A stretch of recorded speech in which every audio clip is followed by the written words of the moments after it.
My name is Samantha Hayes, and I'm 32 years old. I never imagined a single text would shatter my world. The notification lit up my screen just as I was celebrating my promotion. "Mom, don't call or come over, we're done." My fingers trembled as I typed back, "Got your last wish." I didn't know then that my mother hadn't sent that message. I didn't know her phone had been stolen by my stepfather, Richard. And I certainly didn't know that text would be the beginning of a nightmare that would nearly cost us both our lives.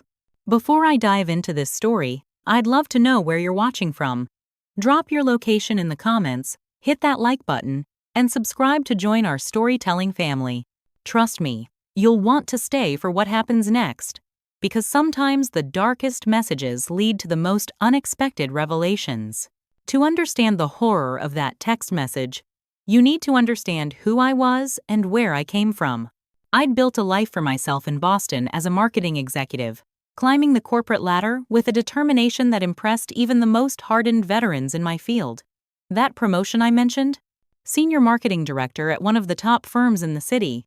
I had the corner office with the skyline view, the respect of my colleagues, and the salary to match. From the outside, my life looked perfect. But beneath that carefully constructed exterior was a woman still haunted by the fractured relationship with her mother. It wasn't always that way. For the first 15 years of my life, it was just Mom and me against the world. Katherine Hayes was everything to me, both mother and father, after my dad walked out when I was 3. I barely remember him. Just a vague impression of a deep voice and the lingering scent of cologne. Mom never spoke ill of him. She just picked up the pieces and moved forward. She worked 2 jobs to keep a roof over our heads in our small apartment on the outskirts of Brookline. During the day, she was a receptionist at a law firm. At night, she waited tables at an upscale restaurant downtown. Despite her exhaustion, she never missed my school plays or parent-teacher conferences. She'd sit in the audience, still in her waitress uniform sometimes, beaming with pride. Those memories, her unwavering support, her laughter as we made pancakes on Sunday mornings, her fierce protection, they're etched into my heart. Everything changed when Richard Blackwood entered our lives. I was 15, and Mom had recently been promoted to office manager at the law firm. Richard was a client.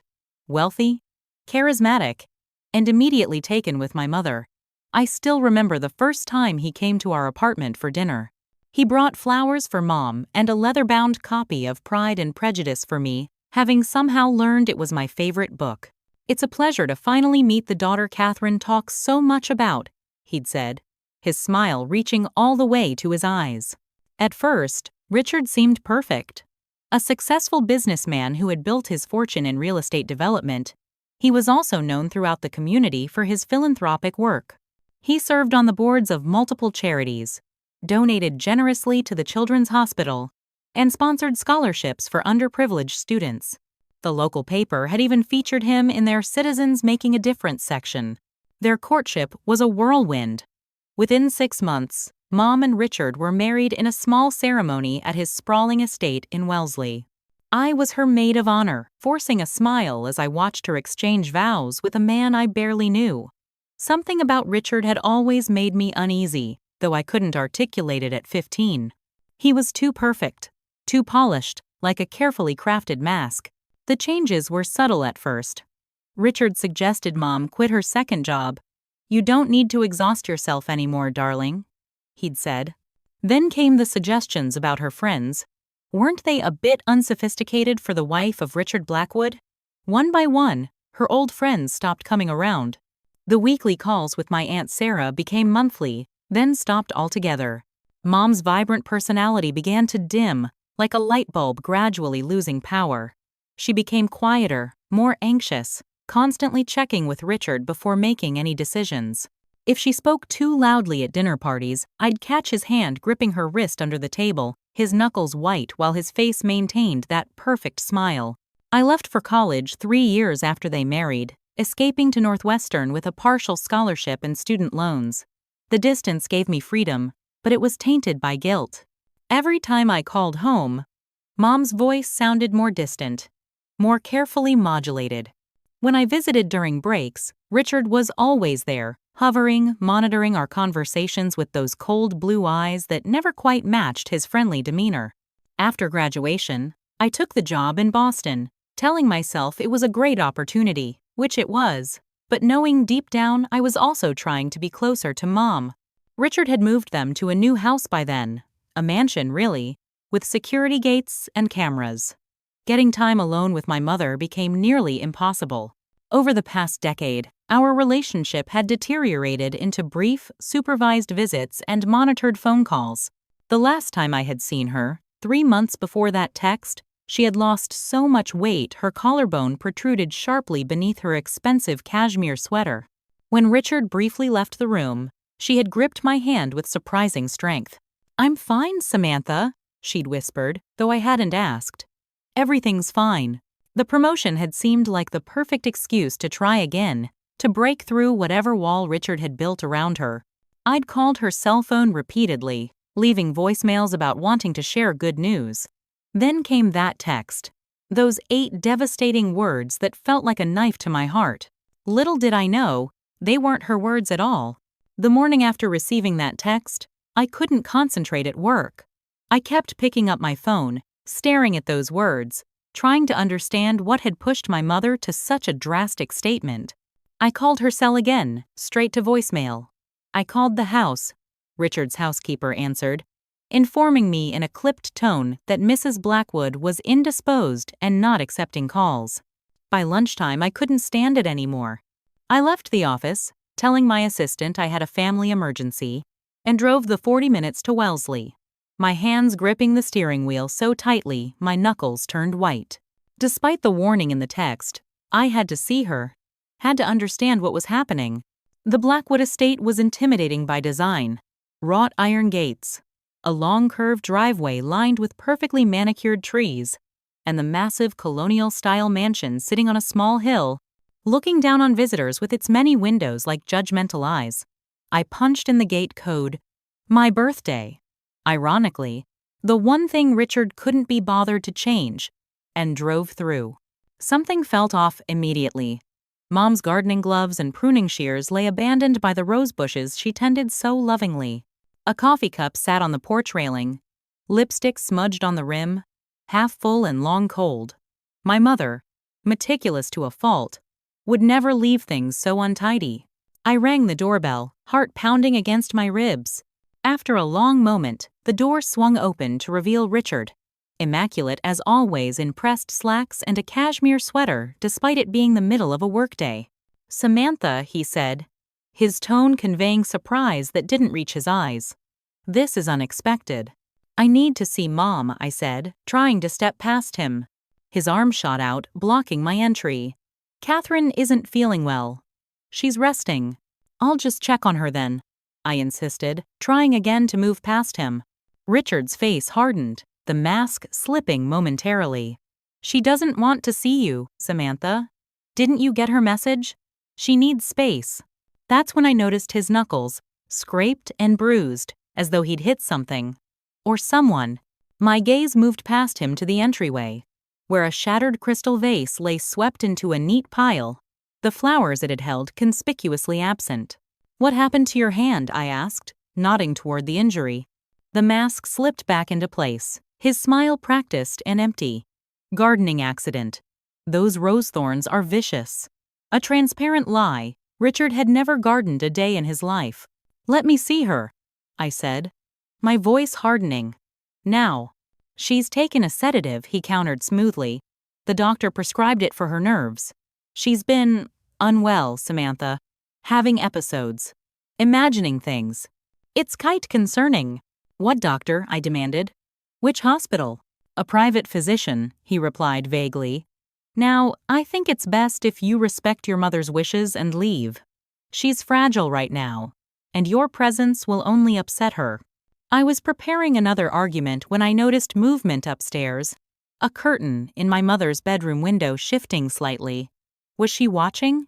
Was she being prevented from coming down?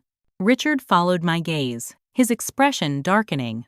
"I'll call security if I have to, Samantha. Don't make this difficult." Defeated for the moment, I retreated to my car, watching as Richard closed the door firmly. As I sat there, trying to decide what to do next, a tap on my passenger window startled me. It was Mrs. Reynolds, my mother's neighbor from across the street, a retired schoolteacher who had lived there for decades. "Drive around the corner," she mouthed, pointing. "I'll meet you." 5 minutes later, Mrs. Reynolds slipped into my passenger seat, her normally placid face tight with concern. "I've been worried about your mother," she said without preamble. "There was a terrible argument last night. I heard shouting, things breaking. And then—" She hesitated, wringing her hands in her lap. "Then what?" I prompted, dread pooling in my stomach. "I heard her screaming for help," Mrs. Reynolds said, her voice barely above a whisper. "I called the police, but by the time they arrived, everything was quiet. Richard told them they were watching a movie with the volume too loud, apologized for disturbing the neighborhood. The officers left without even speaking to Katherine." My blood ran cold. "Have there been other incidents?" Mrs. Reynolds nodded slowly. "More and more frequently. And Katherine doesn't come out anymore. Not to garden, not to collect the mail. Nothing."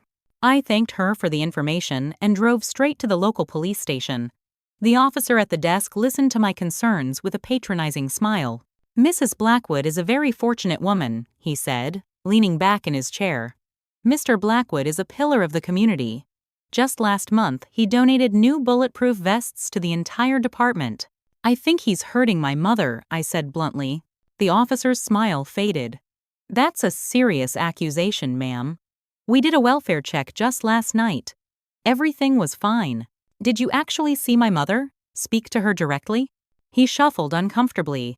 Mr. Blackwood explained she was indisposed. "So no," I said flatly. After much insistence, I managed to convince them to do another welfare check, but I already knew it would be useless. Richard would have had plenty of time to prepare, to create whatever narrative he wanted the police to see. Still, I followed the patrol car back to the estate, waiting anxiously at the gates while the officers went inside. 20 minutes later, they emerged. "Your mother is fine, Miss Hayes," one officer informed me. "She says she's dealing with some health issues and needs privacy. She confirmed sending you that text and asks that you respect her wishes." I knew in my gut something was terribly wrong. The text, the bruised knuckles, the broken vase, Mrs. Reynolds' account, none of it added up to my mother voluntarily cutting me off. As I drove away, I caught a glimpse of Richard watching from an upstairs window, his silhouette dark against the glass. My mother was in danger, and Richard's connections with local law enforcement meant I couldn't count on official channels for help. I was on my own. The next morning, I called in sick to work for the first time in my career. This wasn't something that could wait for evenings and weekends. If my suspicions were correct, my mother's life might be in danger. I started with the obvious, researching Richard Blackwood online.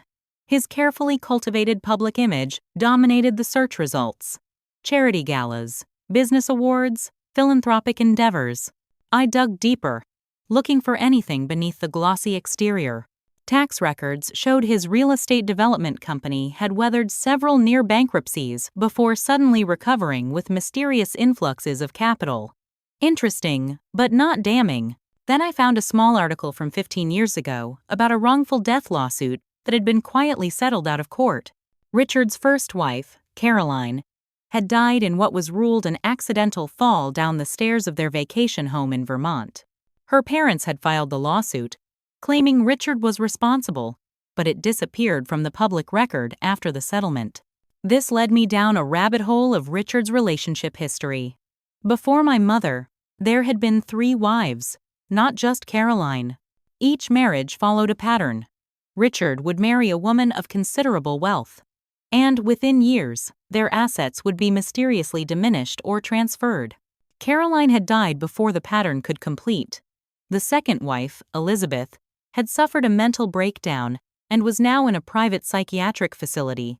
The third, Judith, had disappeared after their divorce, seemingly dropping off the face of the earth.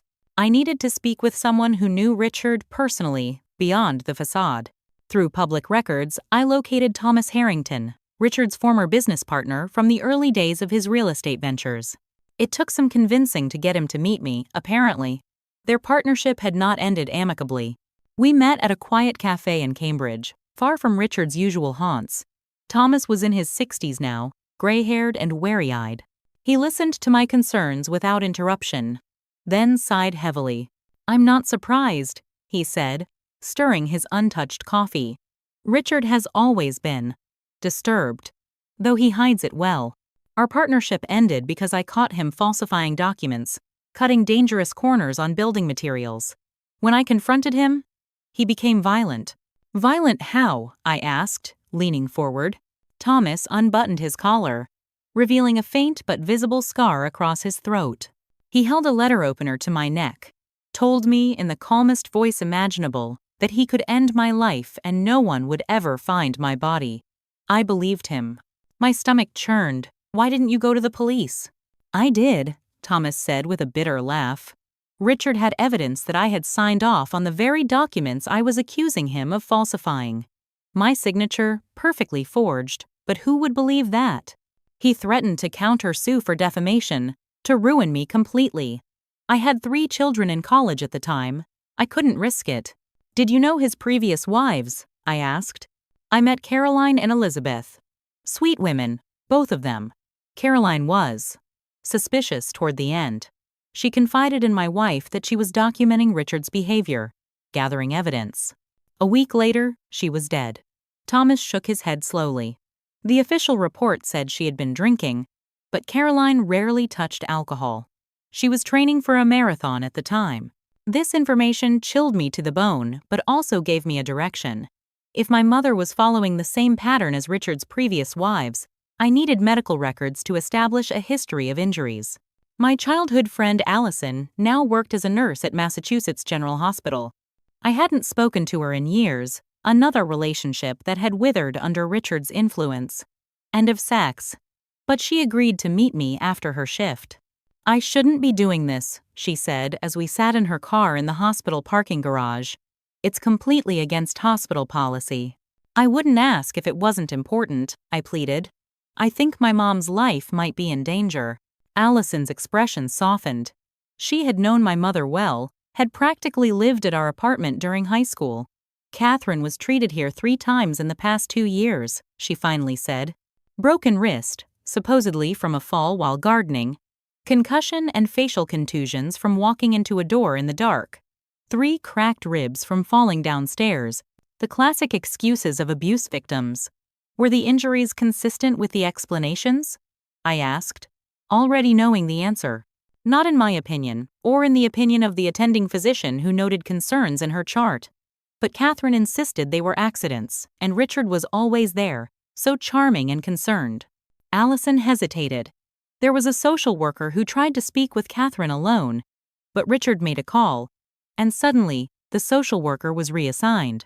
Next, I needed to understand Richard and my mother's financial situation.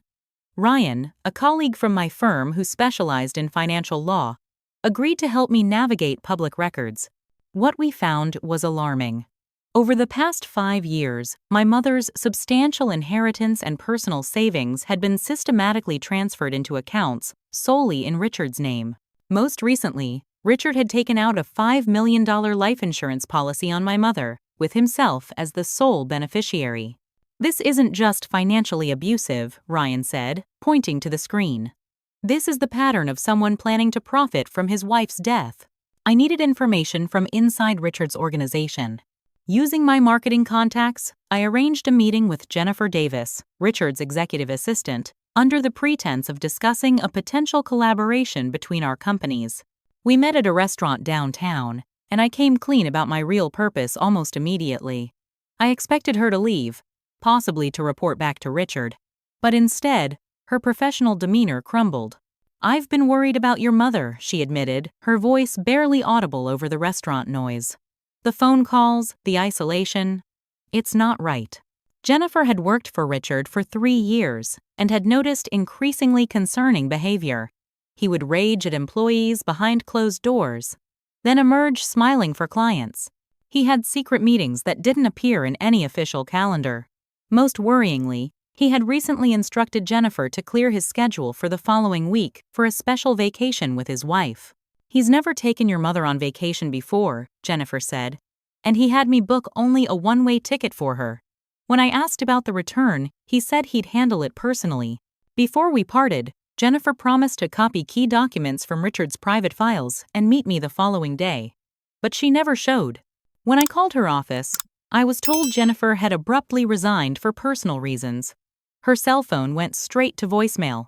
That evening, I returned to my apartment to find my car's tires slashed in the parking garage. A note had been left on my windshield. "Mind your own business."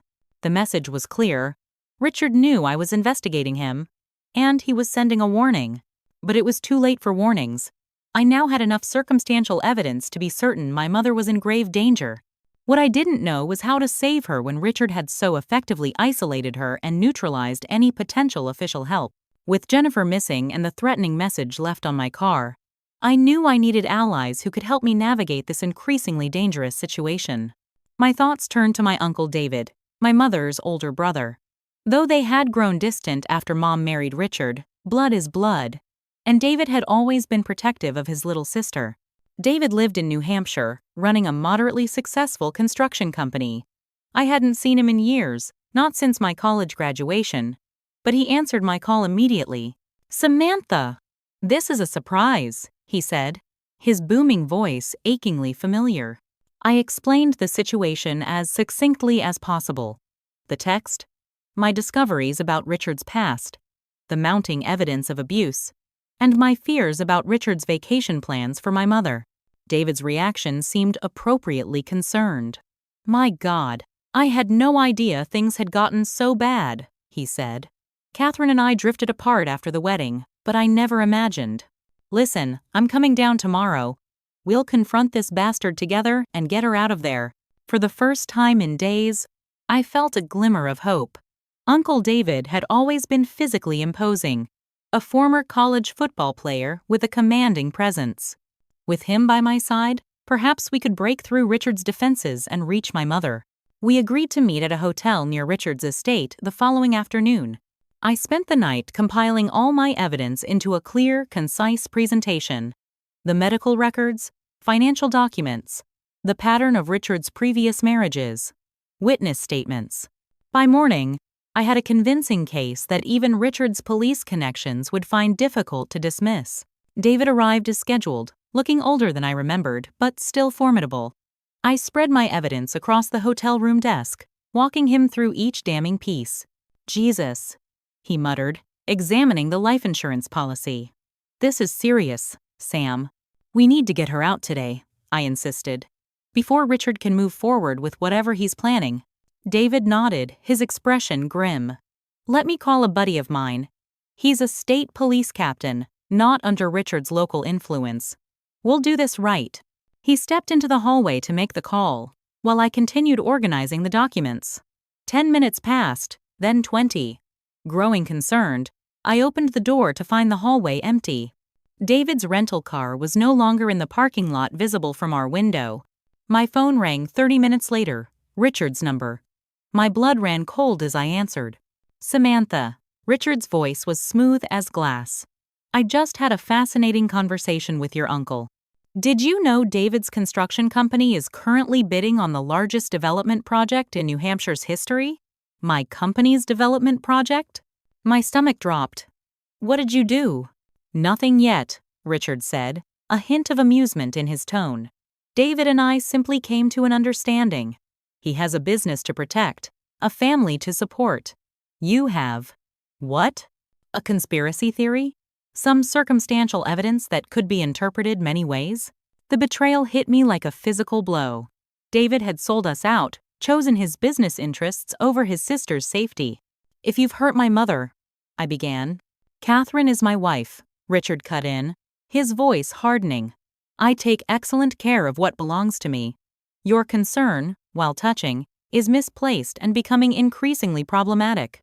He laid out his terms with clinical precision.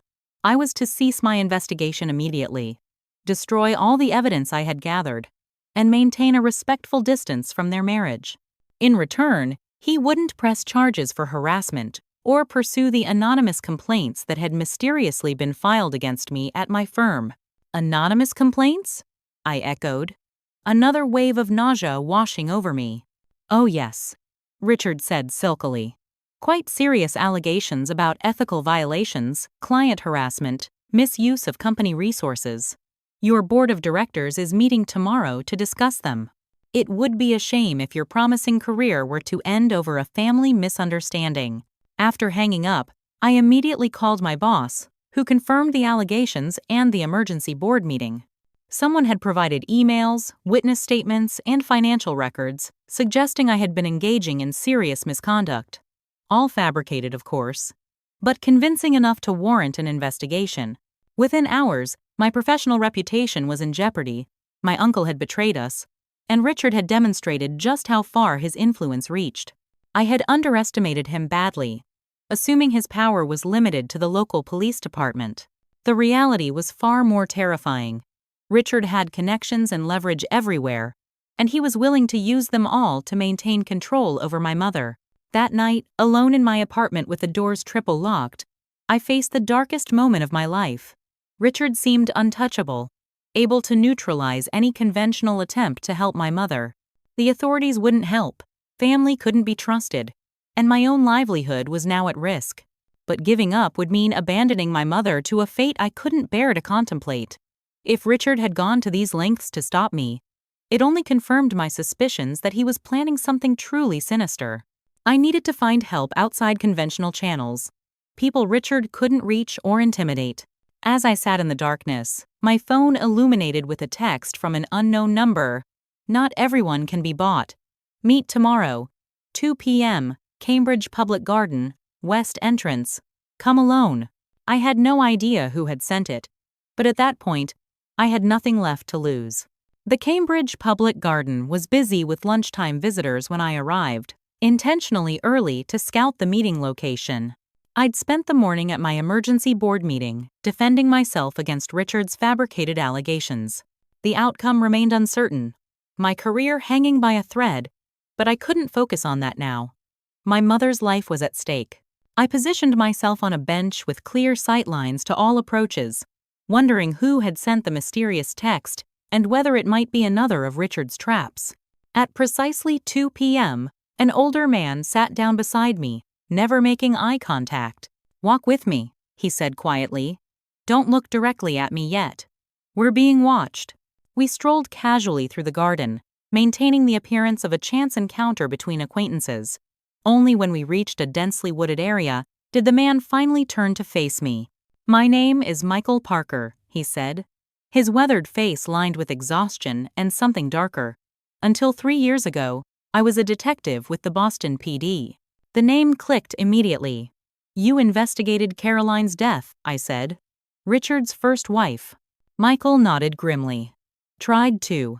I knew it wasn't an accident, but every time I got close to proof, evidence disappeared. Witnesses changed statements. Judges denied warrants. Eventually, internal affairs came after me for harassment and misconduct." "Sound familiar?" "Richard's using the same playbook against me," I confirmed. "It's how he operates," Michael said. "I was forced into early retirement, lost my pension, my reputation, but I never stopped watching him." He hesitated, a flash of pain crossing his features. "Caroline was my sister." The revelation stunned me. "I'm so sorry." "Richard Blackwood has destroyed 3 families that I know of," Michael continued. "I've spent years building a case against him, but he's careful, connected, and ruthless. When I heard he had married your mother, I tried to warn her, but he had already isolated her. I finished." Michael nodded. "I've been monitoring his activities. The vacation he's planning for your mother is to his hunting cabin in the Berkshires. Remote, isolated, miles from the nearest neighbor. Previous owners reported accidents there too, hunting mishaps, falls.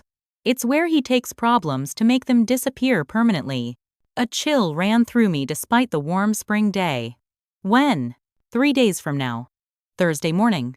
3 days to save my mother from a man who had evaded justice for years, who had connections throughout the system, who had already demonstrated his willingness to destroy anyone who got in his way. It seemed impossible. "I can't do this alone," I admitted. "You're not alone anymore," Michael said firmly. "I've been waiting years for him to make a mistake, to find someone who would believe me. Your investigation has finally given us an opening. Michael wasn't the only unexpected ally to emerge. That evening, as I left my apartment building, Grace Martin approached me in the parking garage. In her 60s now, Grace had been my mother's closest friend before Richard systematically removed all of Mom's support network. I barely recognized her, having not seen her since my teenage years. "Samantha," she said, looking nervously over her shoulder. "I've been trying to find a way to reach you safely." Grace revealed that my mother had secretly maintained minimal contact with her over the years, against Richard's explicit instructions. More importantly, Katherine had been documenting Richard's abuse, just as Caroline had done before her death. She kept a journal, Grace explained. Dates, incidents, photographs of injuries. She mailed memory cards to me periodically, hidden in birthday cards and holiday greetings. "Why didn't she leave him?" I asked. The question that haunts everyone who loves someone trapped in abuse. "She tried, once," Grace said, her voice breaking. 3 years ago, Richard found out, and your cousin Emily's car accident happened the next day. I remembered that accident. Emily, Uncle David's daughter, had suffered serious injuries when her brakes mysteriously failed. The timing had never seemed suspicious until now. "He threatened your entire family, Samantha. He showed her pictures of you leaving work, entering your apartment, having dinner with friends. He made it clear that if she ever tried to leave again, you would suffer for it." The realization that my mother had been enduring this nightmare partly to protect me was devastating. All the times I had been frustrated by her apparent passivity, her seeming acceptance of Richard's control, she had been making an impossible choice every single day. With Michael's law enforcement experience and Grace's evidence from my mother, we began to form a plan. Ryan, my colleague who had helped me trace the financial transfers, agreed to join our group despite the professional risk. His legal expertise would be crucial for documenting everything properly. The final addition to our team came unexpectedly. I returned from a planning session with Michael to find a young man waiting outside my apartment door. He couldn't have been more than 25, with Richard's distinctive blue eyes but none of his coldness. "My name is James Blackwood," he said. "Richard is my father." James was Richard's son from his second marriage to Elizabeth. He had been raised primarily by his maternal grandparents after his mother's breakdown, having witnessed Richard's abuse firsthand as a child. "I've been watching him for years, waiting for someone to finally see through his act," James explained. "When I heard he had taken out that life insurance policy on Katherine, I knew I had to do something." James provided the final, crucial piece of information we needed: the exact location of Richard's remote cabin and its security details.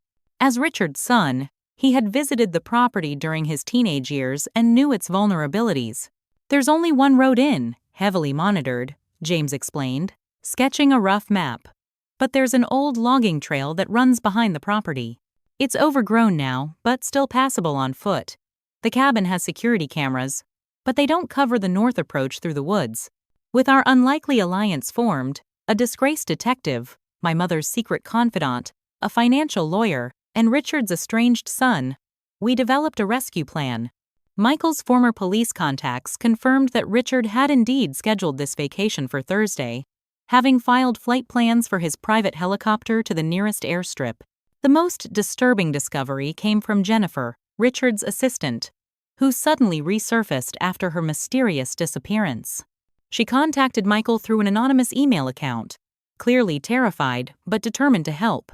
"Richard has been recording conversations in his office," she wrote.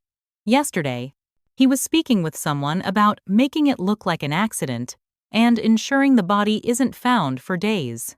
He specifically mentioned Katherine's medication and how easy it would be to adjust the dosage. This was the smoking gun we needed, explicit evidence of premeditated murder." But Jennifer was too frightened to come forward officially, and the recording itself was locked in Richard's office safe. Time was running out. We had assembled a team and gathered evidence, but Richard still held all the power: legal, financial, and physical. My mother remained isolated behind the walls of his estate, likely unaware of the fate he had planned for her.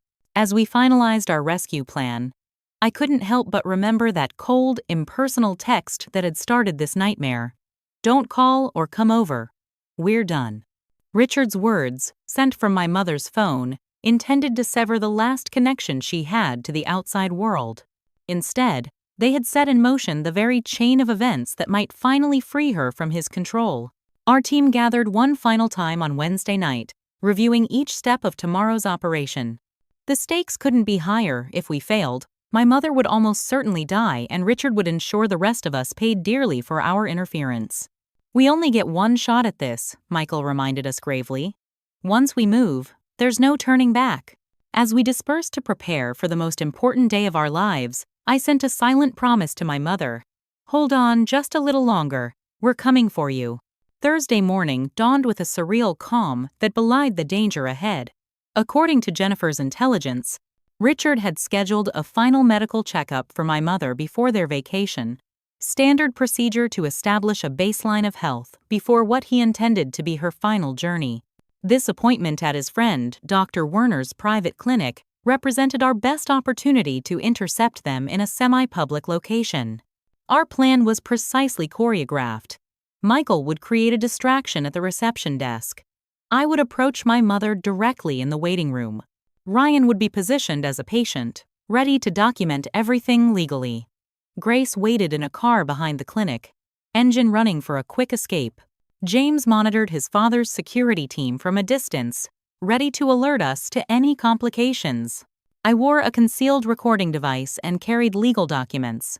A temporary restraining order Ryan had somehow managed to obtain from a judge outside Richard's influence, based on the evidence we had compiled. It wasn't much, but it might create enough hesitation to give us our opening. The private clinic occupied the top floor of a discreet medical building in Brookline. I positioned myself in the coffee shop across the street, watching for Richard's distinctive black Mercedes. At 10:42 a.m., right on schedule, the car pulled up to the entrance. My heart nearly stopped as I watched Richard emerge, followed by my mother. Even from a distance, the changes in her were shocking. Katherine Hayes had once been vibrant and strong, her posture confident, her movements graceful. The woman who slowly exited the car seemed decades older than her 56 years. She moved like someone in constant pain, hunched slightly, her once auburn hair now completely gray. Richard gripped her elbow with unmistakable possessiveness as he guided her inside. I gave them 3 minutes to check in, then entered the building myself, taking the elevator to the clinic floor. As planned, Michael had already engaged the receptionist in a complicated dispute about insurance coverage, creating a bubble of chaos in the otherwise serene waiting room. And there she was, my mother, seated alone, while Richard spoke quietly with a nurse near the examination rooms. Our eyes met across the space, and for a brief, heart-stopping moment, I saw recognition flicker in her gaze, followed immediately by fear. She gave a tiny, almost imperceptible shake of her head, her eyes darting toward Richard. I ignored her warning, moving purposefully across the room to sit beside her. Up close, the evidence of her suffering was unmistakable. Fading bruises concealed beneath expertly applied makeup, a tremor in her hands, the haunted look of someone living in constant terror. "Mom," I whispered, keeping my voice low. "I know everything. We're here to get you out." Her face crumpled momentarily before she regained control. "Samantha, you need to leave. Now. You don't understand what he's capable of." "I do understand," I insisted, taking her cold hands in mine. "We have evidence, Mom. His previous wives, the abuse, the life insurance policy. We know about the cabin, what he's planning." A single tear tracked down her cheek. "He'll hurt you. He always hurts the people I love." "Not anymore," I promised, slipping the folded restraining order into her purse.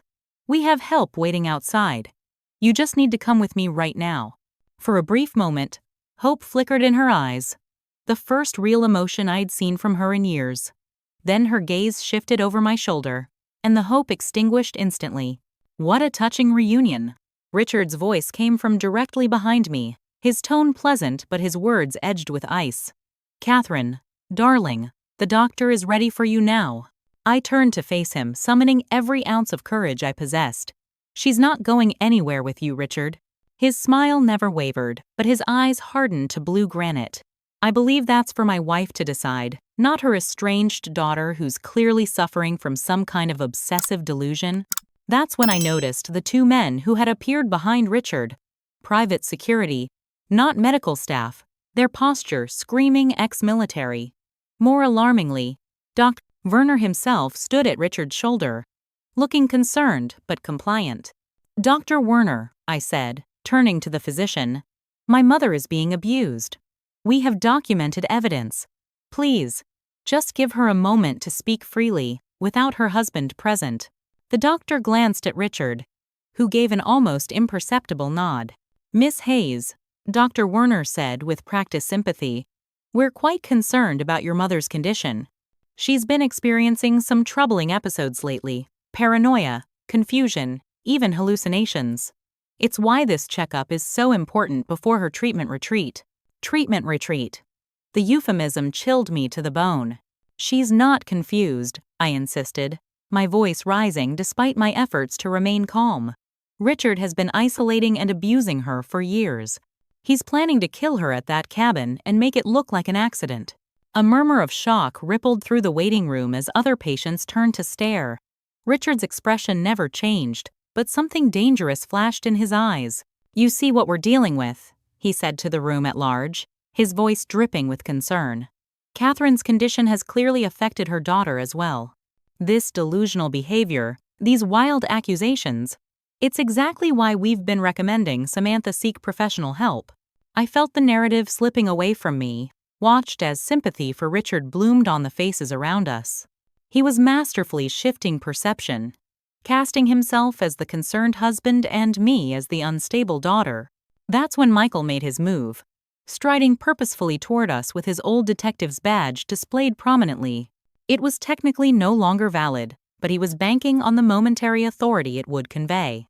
"Mr. Blackwood," he announced loudly, "I need to speak with Katherine Hayes alone regarding an ongoing investigation." Richard's security stepped forward, but Richard himself remained unperturbed. "Detective Parker," he said smoothly. "Or should I say former detective? Still pursuing your vendetta, I see. I believe the restraining order I have against you is still in effect." Michael faltered, caught off guard by Richard's preparedness. I hadn't known about any restraining order. And clearly, neither had Michael. Taking advantage of the distraction, I turned back to my mother, grabbing her hands urgently. "Mom, please, you have to come with us now. This is your chance." For a heartbeat, I thought she might agree. Then Richard laid his hand on her shoulder, his fingers visibly digging into her flesh, and whatever resolve she had mustered crumbled. "I'm sorry, Samantha," she whispered, her eyes dead once more. "I think you should go. I'm fine. Really. Just tired." Richard signaled to his security team. "Please escort Miss Hayes and her friend from the building. They're upsetting my wife." I refused to go quietly, forcing the guards to physically remove me. "Mom!" I shouted as they dragged me toward the elevator. "Fight back! You don't have to do this!" The last thing I saw before the elevator doors closed was Richard leaning down to whisper something in my mother's ear, his hand still gripping her shoulder like a vice, and her face going completely blank in response. Outside, the situation deteriorated further. Police cars were already arriving. Richard had obviously called them in advance, anticipating our intervention. Ryan was being questioned by officers near the entrance. Grace had been forced to abandon our getaway vehicle when a patrol car blocked her in.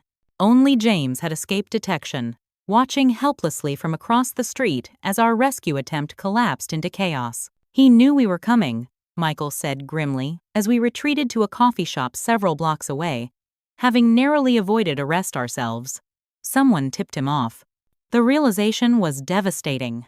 After everything we had done to maintain secrecy, Richard had still been one step ahead.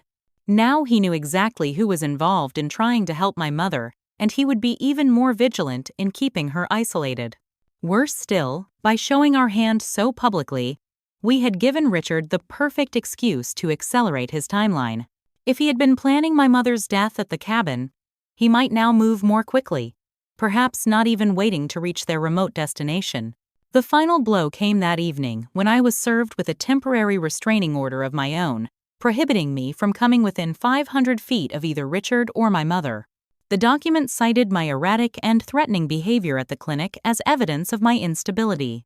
Richard had outmaneuvered us at every turn, using the very legal system we had hoped would protect my mother to further isolate her.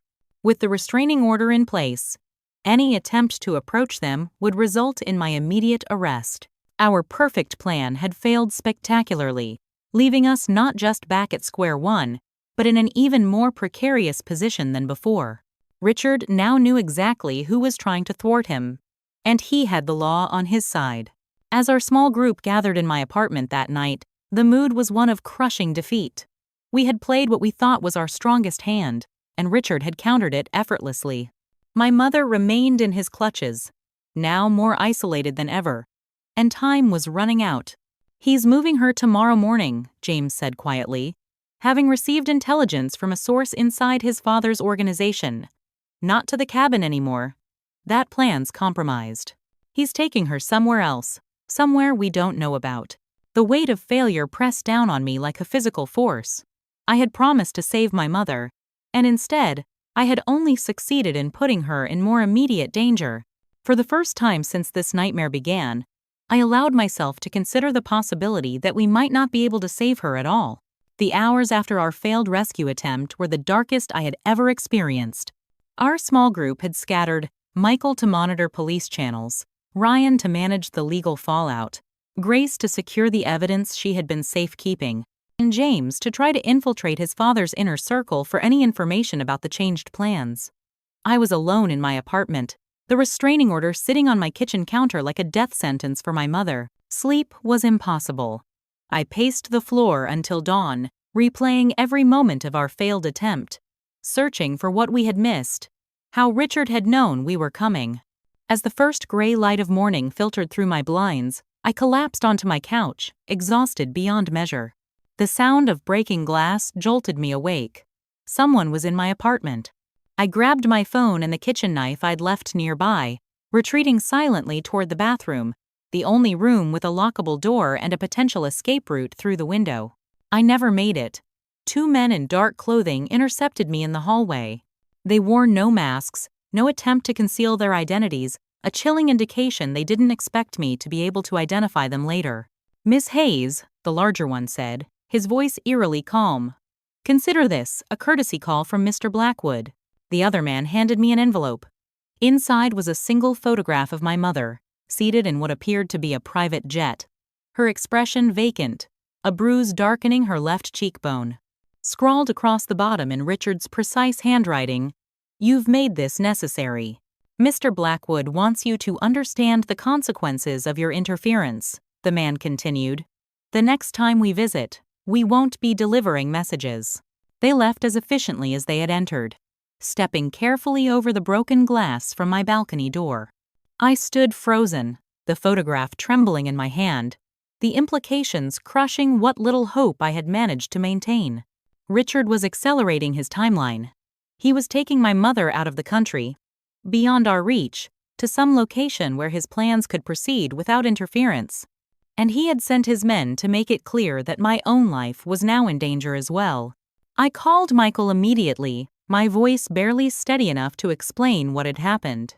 He arrived 30 minutes later with James, both looking as haggard as I felt. "He's trying to intimidate you into backing off," Michael said, examining my broken balcony door. "It's working," I admitted. "He has her on a private plane, Michael. Once they're out of the country, we have no way to reach her." "Maybe not," James said, studying the photograph with narrowed eyes. "I recognize this aircraft. It's not my father's regular jet. He only uses this one for certain trips." He pointed to a distinctive pattern on the leather seats. "This belongs to Meridian Aviation. They primarily service flights to the Caribbean." It was a thin lead, but it was all we had. While James made calls to contacts at various private airports, I began cleaning up the broken glass, needing some physical task to keep from completely falling apart. As I swept the shards into a dustpan, someone knocked on my front door. Not the violent pounding of Richard's men, but a hesitant, almost tentative rap. Michael drew his concealed handgun, motioning for me to stand aside as he checked the peephole. His posture relaxed immediately. "It's Jennifer," he said, surprise evident in his voice. Richard's assistant stood in my doorway, looking terrified but resolute. "I can't stay long," she said, glancing nervously toward the elevator. "He'll notice I'm gone." "You're still working for him?" I asked incredulously. "After everything?" Jennifer's eyes welled with tears. "I didn't have a choice. When I tried to quit, he threatened my sister's children. He knows where they go to school, their daily routines." She shuddered visibly. "But I can't be part of this anymore. Not when he's planning to kill your mother." She handed me a small USB drive. "Richard records everything. He's paranoid about being double-crossed, so he keeps evidence on everyone he deals with. I've been his assistant for 3 years. I know all his passwords, all his hiding places. This is a copy of his private audio files." I stared at the tiny device in my palm, hardly daring to hope. "What's on it?" "Everything," Jennifer whispered. "Him discussing Katherine's accident with someone named Carter. Explicit details about the life insurance policy. Conversations about paying off the local police." She swallowed hard. "And something about previous wives. It's all there." In his own voice. This was exactly the smoking gun we needed. Irrefutable evidence of Richard's crimes, in his own words. But it wouldn't help if we couldn't reach my mother in time. "Do you know where he's taking her?" I asked urgently. Jennifer nodded. "Not out of the country. The Caribbean flight was a decoy, in case you were monitoring airport manifests. They're still going to the cabin in the Berkshires. Richard just wanted you to think they were leaving the country so you'd stop looking locally." "But we know about the cabin," James interjected. "He knows we know." "That's why he thinks it's perfect," Jennifer explained.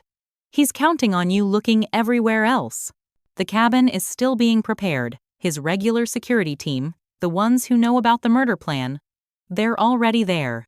Richard and Katherine are driving separately with 2 new guards who think this is just a standard protection detail." She checked her watch anxiously. "They're leaving in 3 hours." After Jennifer departed, slipping away as quickly and quietly as she had arrived, we gathered around my laptop to examine the contents of the USB drive. The files were organized by date. Dozens of recordings spanning the past 5 years. We focused on the most recent, and what we heard chilled us to the bone. Richard's voice, calm and methodical. "The medication adjustment needs to happen gradually over the first day. By evening, she'll be confused, disoriented. The fall from the Overlook Trail needs to look accidental, Carter. No evidence of a struggle." A second male voice. "What about the daughter? She's becoming a problem." "I'm handling Samantha separately," Richard replied. "Once Katherine is gone, there will be no reason for her to continue this crusade. If she does, well, accidents happen to troublesome young women in the city every day." The recording continued, detailing every aspect of Richard's plan to murder my mother and potentially me as well.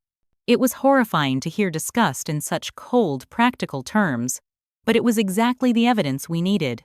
As the recording ended, an unexpected voice spoke up from my apartment doorway. "I think I can help get your mother back." We all whirled around to find Richard's son standing there, not James, who was still beside us, but an older young man I had never seen before. "Nathan," James breathed, clearly shocked. "What are you doing here?" Nathan Blackwood, Richard's older son from his first marriage to Carolyn, stepped into the apartment. I'd never met him, had barely known of his existence. Unlike James, who had broken ties with Richard years ago, Nathan had remained in his father's orbit, working for one of Richard's subsidiary companies. "I've been watching from the inside for years," Nathan explained, his expression grim, waiting for the right moment, gathering evidence of my own. "I was only 10 when my mother died, but I knew even then that it wasn't an accident." He looked at James. "I couldn't leave like you did. Someone had to stay close, to watch him." "How did you find us?" Michael asked, suspicious. "I've been monitoring Father's security team communications. I heard about the break-in here. Figured it was where I'd find you." Nathan turned to me. "I know exactly how to get to the cabin undetected. More importantly, I know how to bypass the security systems because I helped install them last year." The appearance of this unexpected ally, combined with Jennifer's evidence and information, ignited a spark of hope. We finally had both the hard evidence needed for legal action and the inside knowledge required to reach my mother before Richard could execute his plan. Within an hour, our small group had grown and reorganized. Michael was coordinating with trusted former colleagues at the state police, using the audio recordings to secure legitimate warrants. Ryan was preparing emergency custody filings based on the documented abuse. Grace was gathering my mother's medical records to have on hand. Nathan and James worked together to map out the cabin's security systems and plan our approach. Despite being raised separately and taking different paths in dealing with their father, the half-brothers shared an intimate knowledge of Richard's methods and habits that proved invaluable to our planning. For the first time since this nightmare began, I allowed myself to believe we might actually succeed. We had evidence no judge could ignore, insider knowledge Richard wouldn't expect us to have, and a growing team of people committed to stopping him. Richard had spent decades hiding his true nature behind a carefully constructed facade of respectability, using his wealth and connections to silence anyone who threatened to expose him. But he had finally made a critical mistake. He had underestimated just how far I would go to save my mother. As we finalized our plan for what would surely be our last chance to rescue her, I thought again of that cold text message that had started it all.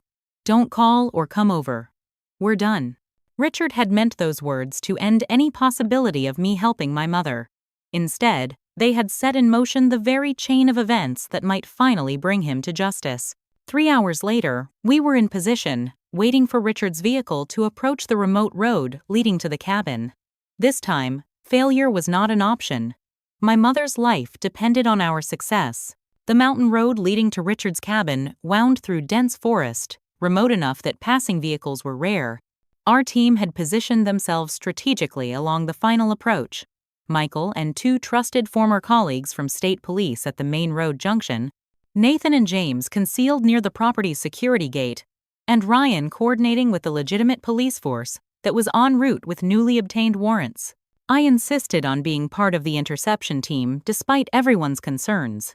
This was my mother we were trying to save. I couldn't wait safely in the background while others took the risks.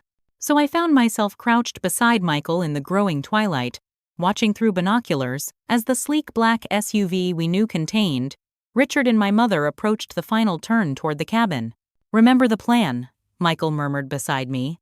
"We stop them here, before they reach the main security gate. No confrontation unless absolutely necessary. The goal is to separate your mother from Richard long enough for the state police to arrive with the warrants." I nodded, my mouth too dry to speak. After so many failures, so many instances of underestimating Richard's influence and cunning, this felt like our final chance. If he managed to get my mother inside that cabin's perimeter, I feared we would never see her alive again. The SUV slowed as it approached the curve, exactly as Nathan had predicted. The driver would need to navigate carefully on the narrow gravel road. "Now," Michael said into his radio, and our plan sprang into action. The logging chain we had stretched across the road, disguised with branches until the last moment, was suddenly revealed by James pulling a concealed rope. The SUV braked hard, sliding slightly on the gravel. Before the driver could react further, Michael's former police colleagues emerged from both sides of the road, wearing tactical gear and identifying themselves as law enforcement, which, technically, they still were, though acting unofficially until the state police arrived with the warrants.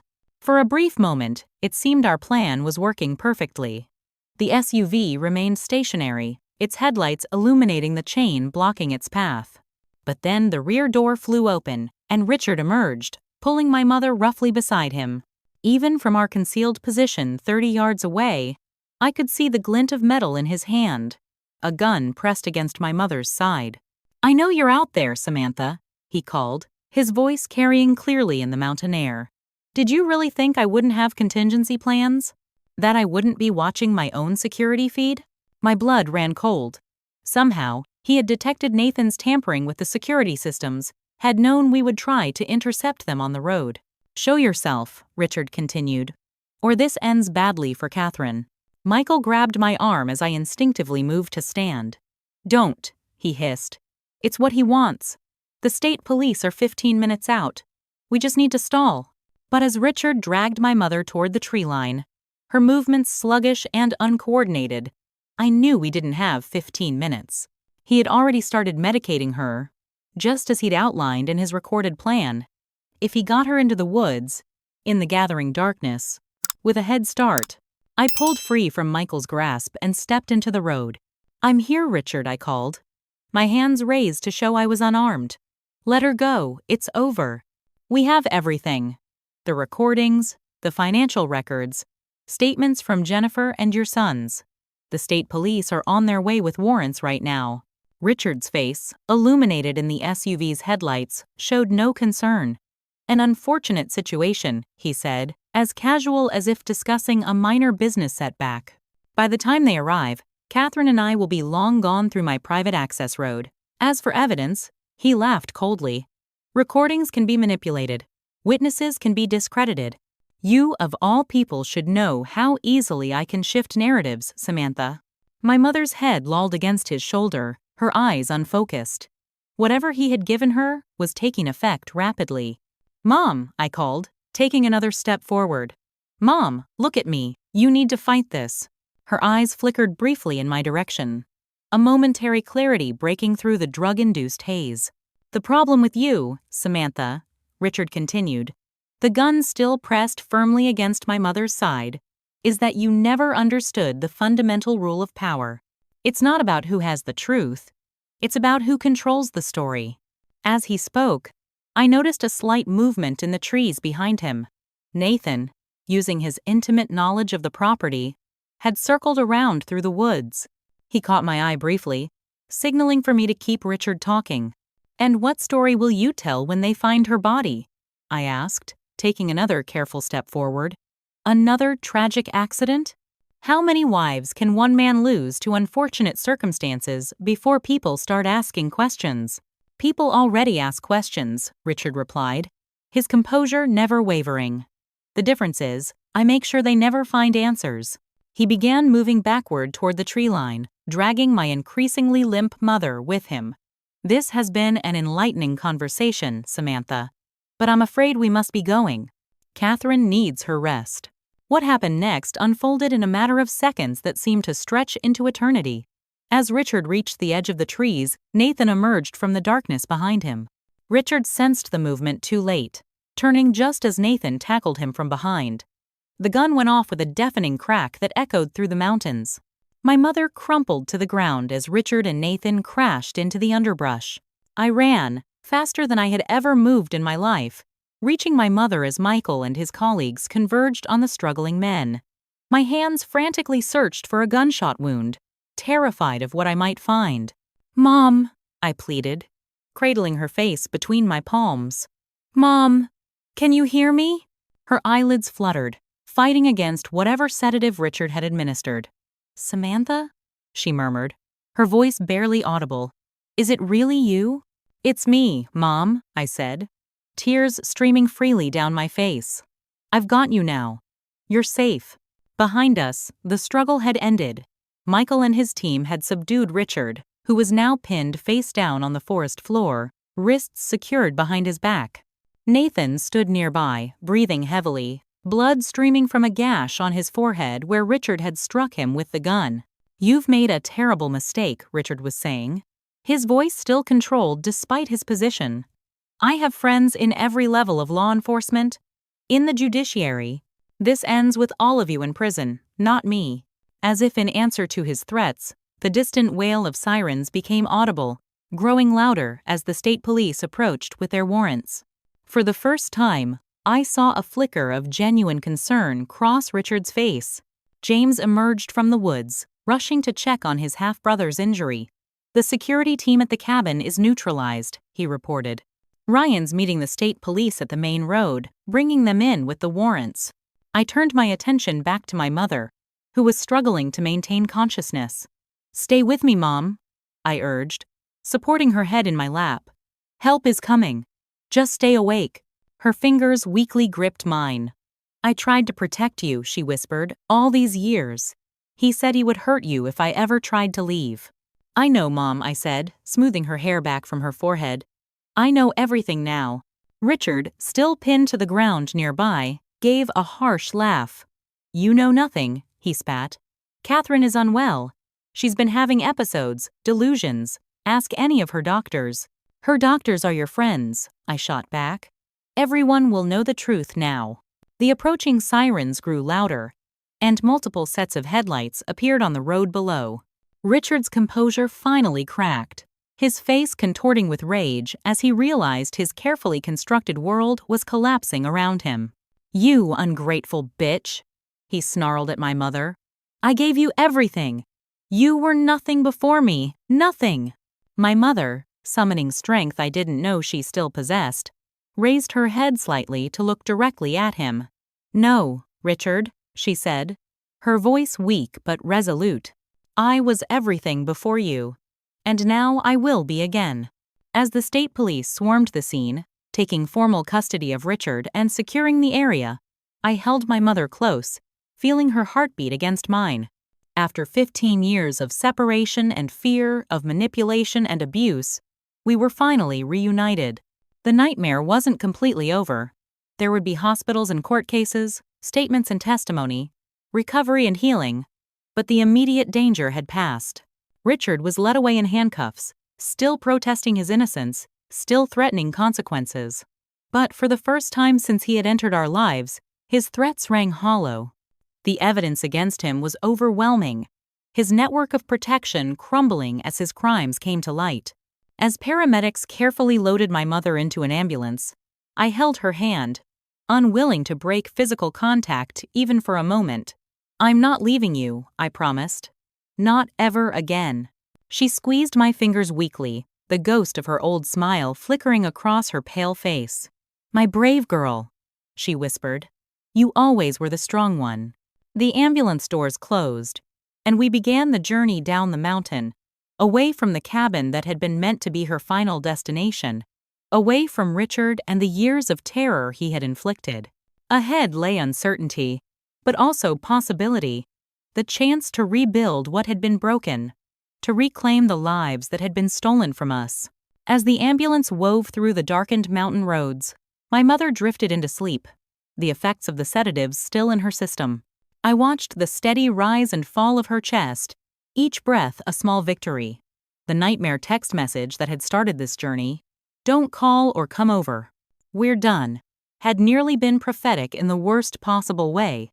Instead, it had become the catalyst for liberation, for justice, for reunion. We weren't done. We were just beginning again. The antiseptic smell of the hospital room had become familiar over the past week. My mother lay propped against white pillows, her physical condition improving daily, though the shadows behind her eyes spoke of deeper wounds that would take much longer to heal.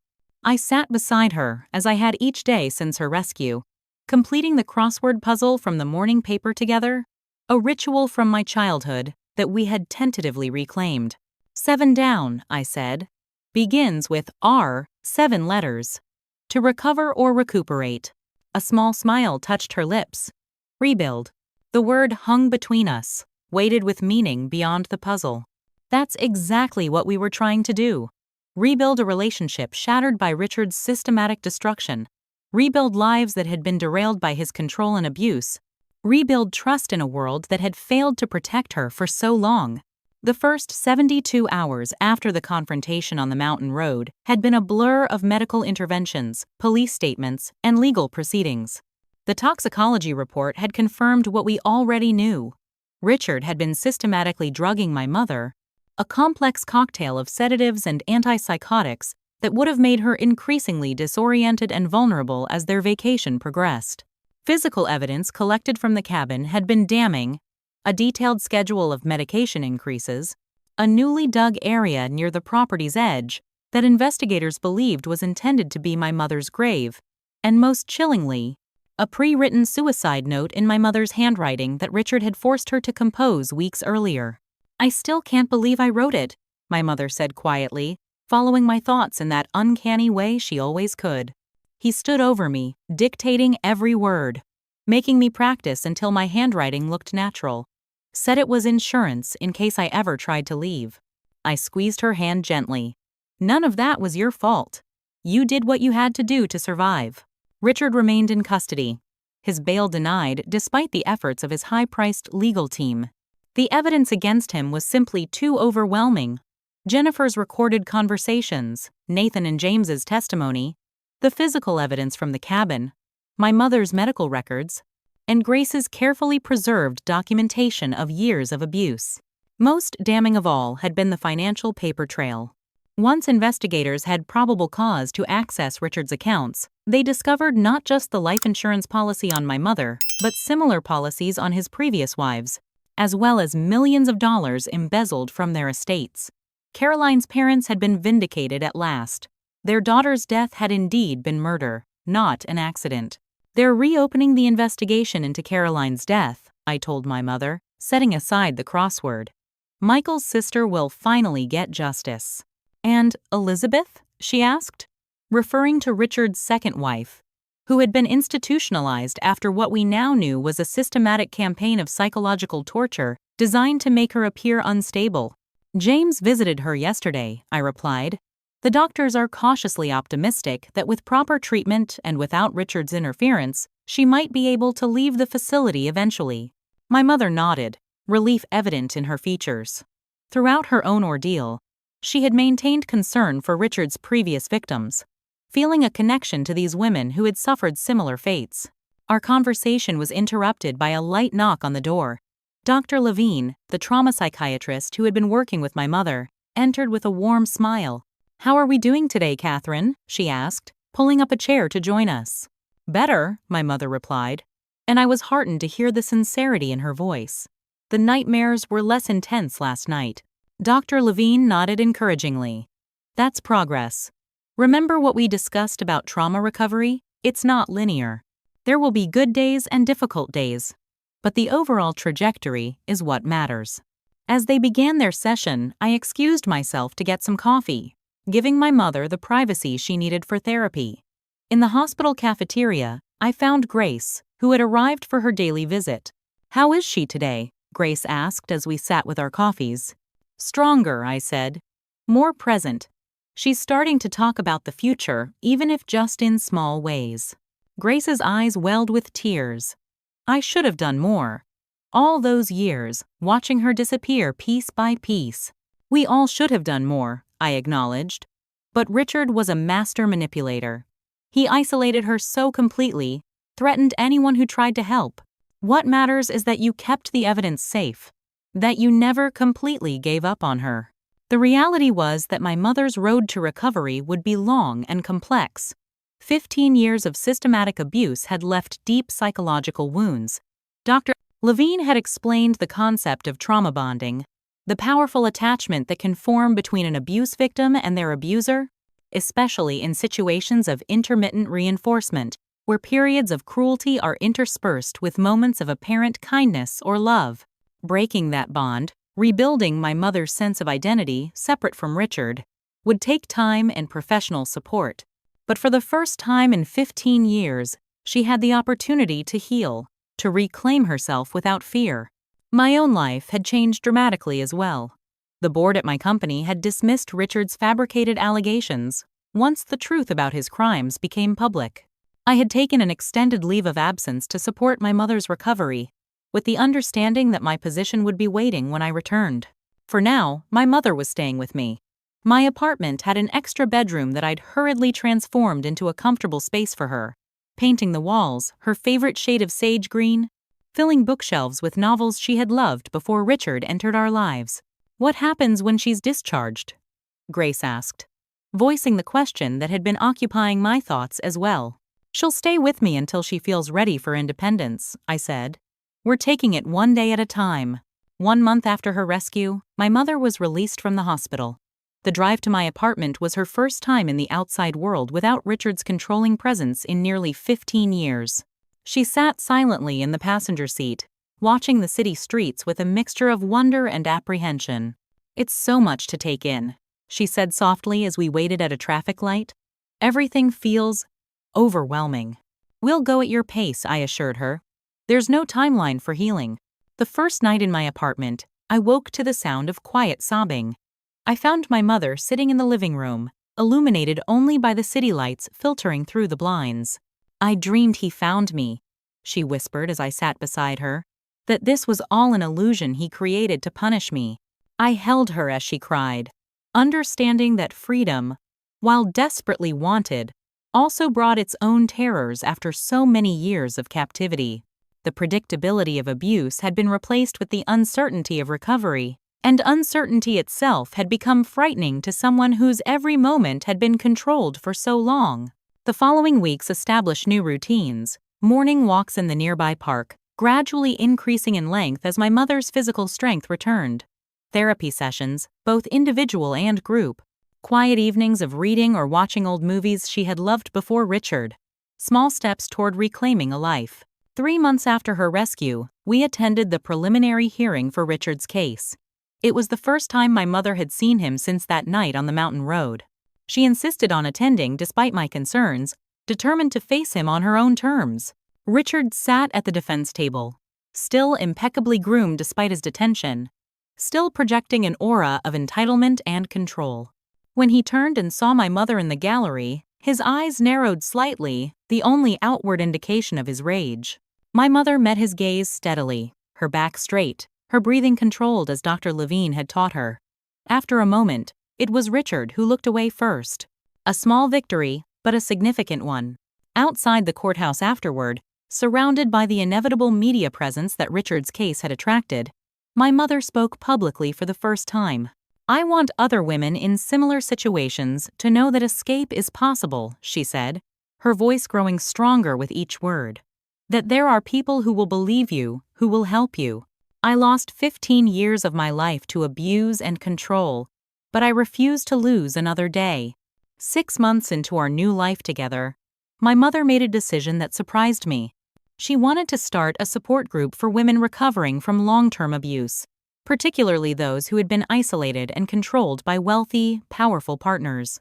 So many women are trapped in situations where their abuser's social status protects them, she explained as we discussed the idea over dinner, where money and connections create an illusion of respectability that masks the reality of what happens behind closed doors. "Are you sure you're ready for that?" I asked, concerned that helping others through their trauma might re-traumatize her. "I'll never forget what happened," she said thoughtfully, "but maybe I can transform it into something meaningful. If my experience helps even one woman recognize the warning signs, or gives her the courage to leave, then some good will have come from all this pain." With Grace's help and Dr. Levine's professional guidance, the support group became reality. They started small, just 4 women meeting weekly in a private room at the community center. Within months, the group had grown to include dozens of participants, some still actively planning their escapes, others years into their recovery journeys. The criminal proceedings against Richard continued, the legal system moving at its characteristically glacial pace. His lawyers employed every delaying tactic available, but the mountain of evidence against him ensured that he remained in custody throughout the process. A year after her rescue, my mother moved into her own apartment, a small but sunny space just a few blocks from mine. It was a monumental step in her recovery, a reclaiming of independence that Richard had systematically stripped away. "Are you nervous?" I asked as we unpacked the last of her belongings. "Terrified," she admitted with a small laugh. "But it's a healthy kind of fear, I think. The fear of new beginnings, not the fear of pain." That evening, we sat on her new balcony, watching the sunset paint the sky in shades of gold and pink. My mother looked more like herself than she had in years, the haunted look in her eyes fading, her natural confidence gradually re-emerging. "I need to thank you, Samantha," she said suddenly, "for never giving up on me, even when I had given up on myself." "You never gave up," I corrected her gently. "You survived. Every day, you survived." She smiled, taking my hand in hers. We both did. 2 years to the day after receiving that terrible text message, we sat in the courtroom as the jury delivered their verdict. Richard Blackwood was found guilty on all counts: attempted murder, domestic abuse, financial fraud, and in a subsequent trial, the murder of his first wife Caroline. The judge sentenced him to life in prison without the possibility of parole. As he was led away in handcuffs, Richard maintained his composure until the last moment. At the doorway, he turned to look at my mother one final time. What he saw clearly disturbed him far more than the prospect of incarceration. A woman who was no longer afraid, who had reclaimed her life from his control, who had turned her pain into strength and purpose. For the first time, I saw Richard Blackwood for what he truly was. Not the powerful, untouchable figure he had pretended to be, but a hollow man whose only power had come from inflicting pain on others. Without victims, without control, he was nothing. Outside the courthouse, my mother stood in the sunshine, her face upturned to the light. "It's really over," she said softly. "Not over," I corrected, linking my arm through hers. "Just beginning." That night, we hosted a small gathering at my mother's apartment. Grace, Michael, Ryan, Nathan, James, and several women from the support group who had become close friends. It wasn't a celebration of Richard's conviction so much as an acknowledgement of survival, of community, of the strength that comes from breaking silence. As conversations flowed around us, my mother drew me aside to the quiet of the balcony. "I've been thinking about that text," she said. "The one Richard sent pretending to be me. 'Don't call or come over. We're done,'" I quoted. The words still etched in my memory despite the years that had passed. She nodded. "He meant it to end our relationship forever. Instead, it saved my life." She looked out at the city lights, then back to me. "That's the thing about trying to control others. Eventually, it backfires." Richard never understood that love is stronger than fear. That text message had indeed been meant as an ending. Instead, it had become the beginning of a journey toward truth, justice, and healing, not just for my mother and me, but for all of Richard's victims. The words that had been intended to sever our bond had instead become the catalyst for its restoration. As we rejoined our friends, I thought about how easily things could have gone differently. If I had accepted the message at face value, if I hadn't questioned, investigated, persisted. The thin threads that connect us to our loved ones are both fragile and remarkably resilient, capable of stretching across years of separation without breaking completely. I watched my mother laugh at something Grace said, the sound still somewhat unfamiliar after so many years of absence but growing more natural with each passing day. The road to complete healing stretched far ahead for both of us, but we were walking it together, step by step, day by day, rebuilding what had been broken. Have you ever received a message that changed the course of your life? What would you do if someone you loved suddenly cut you off without explanation? I'd love to hear your thoughts in the comments below. Don't forget to like, subscribe, and share this story if it resonated with you. Your support helps me continue sharing these stories of survival and resilience. Thank you for listening, and remember, sometimes the darkest messages can lead to the brightest new beginnings.